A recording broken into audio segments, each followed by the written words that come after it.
For decades, the CIA had fine-tuned its experiments in mind control, striving to create the perfect human weapon. Had years of expertise been channeled into the person of Sirhan, conspiracy theorists believe he was the ultimate Manchurian candidate. Could they be right? Wrong, absolutely. No evidence whatsoever. Author Mel Ayton has reviewed the court transcripts, police reports, and FBI files that make up the official record of the Kennedy assassination. There is evidence, of course, that he was lying.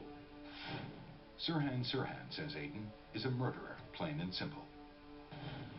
Drawing on the same evidence as the conspiracy theorists who believe Sirhan was programmed to kill, Ayton comes up with a far different conclusion.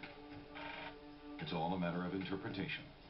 His views are shared by many Kennedy historians. First, there are those notebooks Sirhan scrawls in before the assassination. The ones where he writes over and over again, RFK must die, RFK must be killed, RFK must be assassinated. Mind control conspiracists call this an example of automatic writing, a result of Sirhan's brainwashing. Ayton doesn't buy that explanation. This could have been easily faked by Sirhan. But he was just determined to kill Robert Kennedy, as he wrote in his notebooks. Sirhan's defense team claims he is in a trance the night of the shooting. As evidence, they point to eyewitnesses who describe Sirhan as having a blank stare during the attack. For them, this is a classic sign of brainwashing. The truth, says Ayton, is less dramatic. What really caused Sirhan's trance-like state was, first of all, he'd been drinking.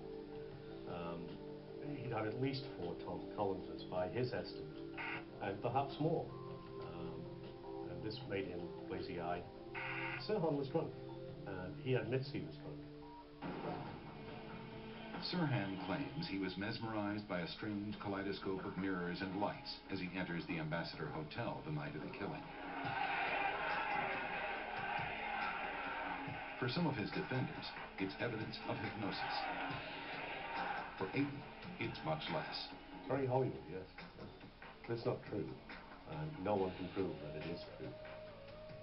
For Ayton, it's all after-the-fact storytelling from Sirhan, not evidence of complex mind conditioning.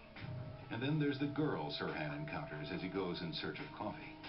His description of the encounter leads defense researcher Rosalind Mangan to believe the girl was Sirhan's controller, the person who activated his mind-controlled mission with a key phrase. She asked him to pour her a cup of coffee, lots of cream, lots of sugar. There's just one problem with this theory, Ayton says. Pure invention. The story may be true, that he had seen this girl, that he saw it in the reflection in the coffee urn. No evidence whatsoever to say that she was controlled. No evidence. Sirhan tells Mangan that at the sound of the girl's coffee request, he blacks out. His mind a blank until after Kennedy is shot. It's a plausible scenario, Ayton says, but not in this case. There have been a number of studies which have shown that murderers do forget actually committing the murder. So it is possible. In Sirhan's case, no. Sirhan was lying, and I can prove that he was lying. For his proof, Ayton recounts an exchange one of Sirhan's defense team investigators reported. Sirhan tells this investigator that just before the shooting, he locks eyes with Bobby Kennedy. The investigator says he then asked Sirhan a question. Why didn't you shoot Kennedy between the eyes? And Sirhan replied, because the server turned his head at the last second. He didn't forget at all what he did. Still, Sirhan's defense team claims Sirhan is highly susceptible to hypnosis, which makes him such an ideal candidate for a mind control program. They point to those taped hypnosis sessions they conducted with him. But Ayton insists it's all an elaborate act by Sirhan to help him win a new trial. Sirhan likes the idea too. I mean, you know, it gets him off the hook, doesn't it? Ayton says Sirhan had been fascinated by hypnosis long before the Kennedy killing. He was also interested in murder tales. Truman Capote's In Cold Blood was one of his favorites. Along the way, Ayton believes Sirhan learned how to play the part of a mind-controlled killer. The bottom line for Aiton, Sirhan was no hypnotized killer.